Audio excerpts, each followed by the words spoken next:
तो hi hello class 10th वालों। तो आइए आज मैं आप लोगों की हाई स्कूल परीक्षा 2026 के इंग्लिश के पेपर के सभी क्वेश्चंस के आंसर यहाँ पर बता रहा हूँ। और ये है भाई साहब सेट सी। आप तो जानते ही हैं, चाहे सेट ए हो, बी हो या सी हो, सभी में क्वेश्चंस एक जैसे होते हैं, बस उनका अरेंजमेंट अलग अलग होता है। तो आइए जल्दी जल्दी देख लेते हैं कि आप लोगों ने कितने सवालों के सही आंसर अटेम्प्ट किए हैं। ठीक है, तो सबसे पहले सेक्शन ए देख लेते हैं, जिसमें रीडिंग सेक्शन में पहला क्वेश्चन था हमारे एम्परर अशोक के बारे में। ठीक है, जो कि हमारे क्या थे, इंडियन मोनार्क्स थे। ठीक है, चलिए देखते हैं अब इसके क्वेश्चन। इसको मैंने पढ़ लिया है और इसके क्वेश्चंस ये रहे यहाँ पर। तो पहला क्वेश्चन है, हु वाज अशोक? एक गार्डनर था, एक्टर था, कि इंडियन मोनार्क था, कि मुगल एम्परर था? तो ये भैया था एन इंडियन मोनार्च। ठीक है, ये हमारा पहली लाइन में यहाँ पर उनने बता दिया। ठीक है, ये देखिए इसका आंसर है इंडियन मोनार्च। तो जल्दी से हम लोग इसके आंसर यहाँ पर लिख लेते हैं। तो पहले का आंसर आप हमारा हो जाएगा बी। दूसरा है, where did emperor Ashoka plant tree? तो उन्होंने छायादार पेड़ हैं वो कहाँ पर लगाए? तो on the roads and public places, सड़क पर और सड़क के किनारे और पब्लिक प्लेसेस में। ठीक है, the Mughals planted magnificent avenues of chinar in? तो ये कहाँ पर कमाते थे? ये कश्मीर में। ठीक है, यानी कि हमारे कश्मीर में। अगला क्वेश्चन यहाँ पर देखिए, give the synonym of word handy. Handy का मतलब होता है जो काम जल्दी से हो जाए, यानी कि इजी टू डू। ठीक है, ऐसा काम जो जल्दी से हो जाए उसको हैंडी वर्क बोलते हैं। अगला, right the noun form of the word construct. तो कॉन्स्ट्रक्ट का हमें वर्ड नाउन लिखना था, तो ये हो जाएगा कॉन्स्ट्रक्शन। ओके, तो इसका बी आंसर यहाँ पर हो जाएगा। तो ये हमारी पहली पैसेज के आंसर हैं। अब आप लोग मिला लीजिए कि आपने कितने सही किए हैं। ठीक है, चलिए देख लेते हैं दूसरा क्वेश्चन। और दूसरे क्वेश्चन में हमारी पैसेज दी गई है मॉडर्न एटिकेट के बारे में। ठीक है, यानी कि आधुनिक शिष्टाचार के बारे में। ठीक है, फिर मैं ये भी बताऊंगा कि ये पैसेज कहाँ से आती हैं। ठीक है, पिछले कई सालों से यहीं से ये पैसेज आ रही हैं। तो चलिए देख लेते हैं question. What is the first requirement of good etiquette? तो क्या है? प्लीजिंग पर्सनालिटी, हमारी बेहतरीन पर्सनालिटी होना चाहिए। What does the word accent mean? Accent का मतलब होता है बोलने का तरीका, बोलने का लहजा, way of speaking. What does modern etiquette include? तो इसमें क्या है? Clear idea, day to day topics and happenings, मतलब हर दिन क्या हो रहा है उसके अनुसार हमें काम करना चाहिए। Okay, what is modern etiquette? तो मॉडर्न एटिकेट क्या है? एक जॉब नहीं है, बिल्कुल नहीं है भाई साहब। ये क्या है? एक आर्ट है। ठीक है, क्या है? एक आर्ट है। तो मॉडर्न का अपोजिट क्या हो जाएगा? एंशिएंट। ठीक है, मॉडर्न का अपोजिट क्या हो जाएगा? एंशिएंट। चलिए देख लेते हैं नेक्स्ट। तो यहाँ पर हमारी नेक्स्ट पैसेज आ जाती है कौन सी? नेक्स्ट पैसेज में है हमारी, इसको पढ़ना है और नीचे दिए गए आंसर के क्वेश्चंस के आंसर देना है। तो heart is the most important part of our human body. ठीक है, तो ये हमारे हार्ट के बारे में दी गई है पैसेज, इसमें हमें टाइटल वाइटल लिखना होगा। तो ये हमारे में सबसे पहले हमें नोट्स बनाने हैं, फिर इसका सुइटेबल टाइटल लिखना है। तो टाइटल क्या हो जाएगा यहाँ पर? तो हार्ट के बारे में है, मैंने एक्चुअली इसको पढ़ रखा है। ठीक है, तो ये हो जाएगा the heart and its importance. ठीक है, हार्ट के बारे में है और इसके किसके बारे में है? इम्पोर्टेंस के बारे में। ठीक है, इसको क्या हो जाता है भाई साहब? हार्ट के बारे में और इसके महत्व के बारे में। तो the heart and its importance. Okay, तो ये हमारा इसका टाइटल हो जाएगा और नोट्स तो आप लोगों ने बना ही लिए होंगे। ठीक है, क्वेश्चन नंबर 4 में हमारी एप्लीकेशन फुल पी कंसेशन की आई थी, ये आपने कर ही ली होगी। इसके अथवा में मैरिज वाला ये आया था, तो ये आपने कर ही लिए होंगे। और ये हमारे ऐसे में आया था भाई साहब क्या?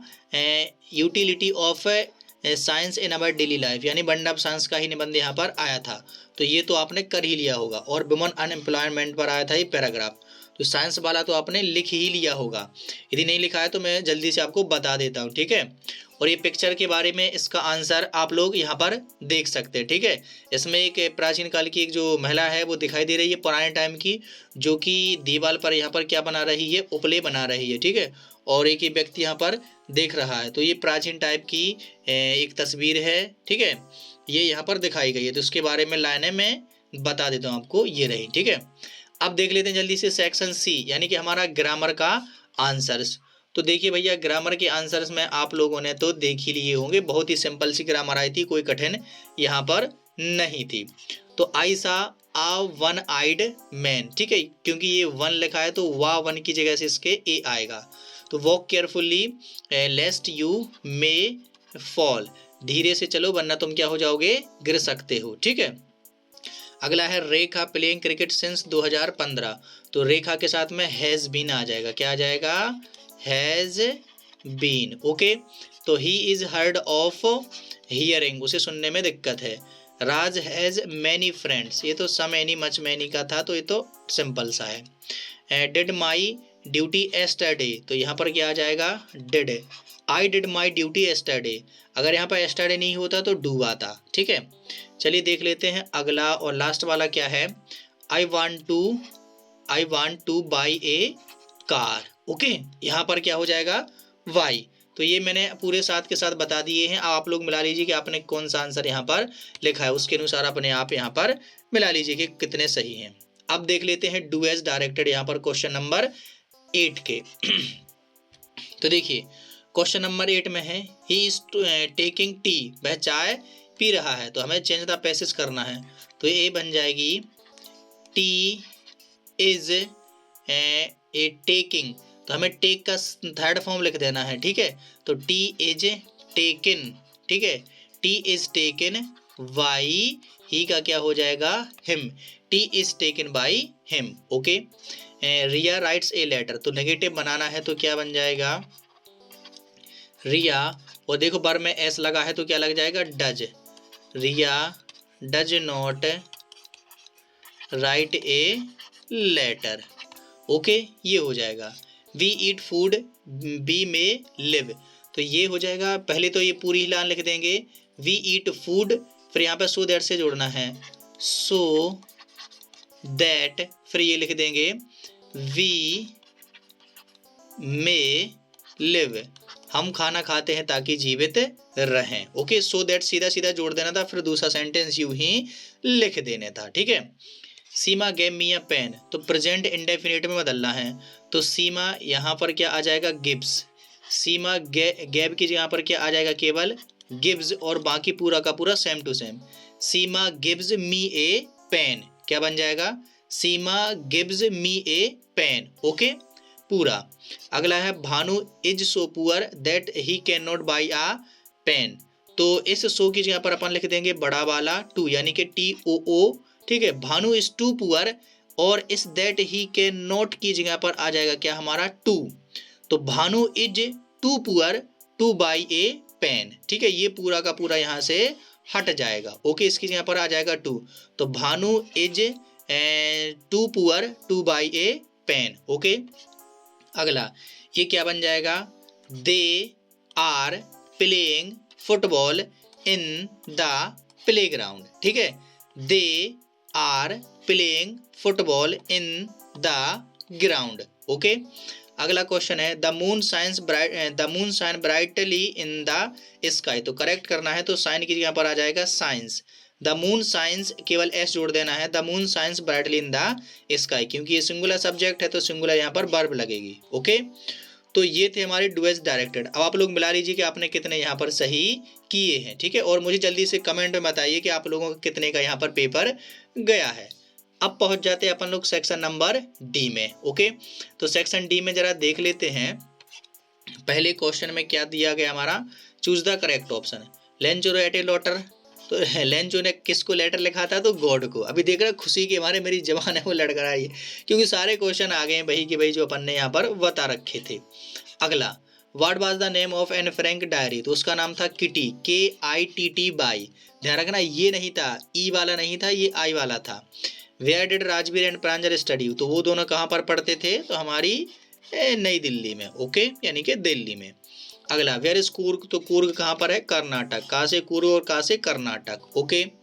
अगला यहाँ पर क्वेश्चन क्या दिया गया है भाई साहब, तो क्वेश्चन दिया गया हमारी ये पैसेज है लेंचो वाले लेसन की, और इसी से हमें क्वेश्चन यहाँ पर पूछे हैं। तो आइए जल्दी से मैं इसके आंसर आपको बता देता हूँ। तो लेंको का हाउस कहाँ था, on the crust of a low hill, एक छोटी लो हिल थी उसके क्रस्ट यानी कि उसकी टोपी पर था, ओके। अगला, उसने कौन सी फसल उगाई, तो कॉर्न की उसने यहाँ पर फसल उगाई थी। अगला क्वेश्चन देखिए, इस किस लेसन से ली गई हैं, तो ये लेटर टू गॉड लेसन से यहाँ पर ये हमारी पैसेज ली गई है, एब्स्ट्रैक्ट ली गई है। अगली एब्स्ट्रैक्ट थी हमारी इसी क्वेश्चन की बी नंबर की, तो उसमें देखिए हमसे यहाँ पर क्या जल्दी से इन्होंने पूछा है। तो ये how to tell wild animal से यहाँ पर पोएम दी गई है। तो how to tell wild animals के जो पोइट का नाम है उसका क्या नाम है, कैरोलिन वेल्स। क्या नाम है यहाँ पर हमारी पोएम की पोइट्स का, कैरोलिन वेल्स। ओके, तो इसका राइट आंसर हो जाएगा बी। और कौन सा कलर है, तो टाउनी। टाउनी का यहाँ पर मतलब होता है भाई साहब डार्क येलो। क्या होता है, डार्क येलो। ठीक है, तो पीला कलर का होता है, ब्लैक ग्रीन पिंक तो होता ही नहीं है, तो टाउनी ही होगा। ठीक है, अगला opposite bad of large. Large मतलब बड़ा, तो अपोजिट क्या हो जाएगा इसका, स्मॉल। ओके, अब यहाँ पर हमारे पास में आ गए हैं क्वेश्चन आंसर। तो ये सारे तो आप लोगों पे बन ही गए होंगे, बहुत ही सिंपल सिंपल यहाँ पर उन्होंने हमसे क्वेश्चन यहाँ पर पूछे हैं। ठीक है, बहुत ही सिंपल सिंपल तरीके से यहाँ पर पेपर आ रखा है। तो ये क्वेश्चन नंबर 13वां 14वां। यदि आप लोग चाहते हो कि मैं इन क्वेश्चंस के आंसर भी आप लोगों को यहाँ पर प्रोवाइड करा दूं, तो बस एक छोटा सा कमेंट कर दीजिए, आपको सारे यहाँ पर क्वेश्चन के आंसर मिल जाएंगे। और मैं मिलता हूँ आप लोगों को नेक्स्ट वीडियो में। तब तक के लिए पढ़ते रहिए, मस्त रहिए और इसी तरीके से बेहतरीन तरीके से पेपर देते रहिए।